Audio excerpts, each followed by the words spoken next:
Another day, another basketball stories na naman ang pagkikwentuhan natin.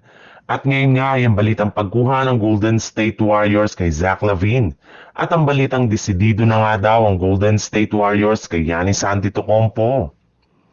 Bagaman man nga marami pa ring nagdududa sa kakayanan ng Los Angeles Lakers sa pagkatalo nila laban sa mga malalakas na contender ngayong season, ay nananatili pa rin ngang maayos ang kanilang kalagayan sa standing ng Western Conference sa pagkakaroon nila ng kasalukuyan ng 18 wins at 7 losses bilang ika-third seed sa standing ng Western Conference sa tulong ni Austin Reeves, LeBron James at Luka Doncic.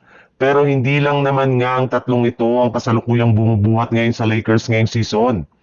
In fact, kabilang rin naman nga sa mga rason kung bakit malakas ngayon ang Lakers ay dahil sa kanilang mga bagong center na si DeAndre Ayton. Pero sa kabila nga ng magandang ipinapakitang performance ngayon ng Lakers, ay kailangan pa rin naman nga na mapa-improve ngayon ang kanilang lineup.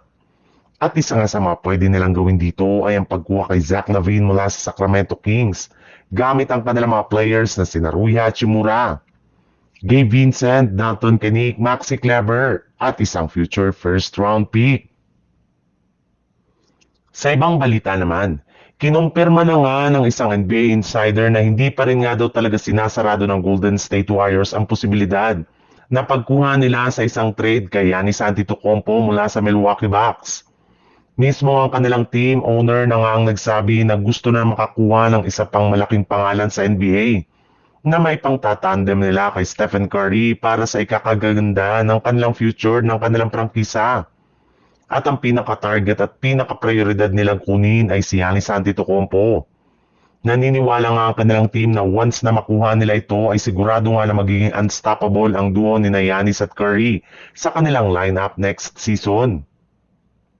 Kahit man nga napaka-risky ang pagkuha nila kay Giannis sa laki ng kontrata nito at sa dami ng mga players na kanilang dapat isakripisyo ay willing pa rin naman nga silang gawin ito ng kanilang front office.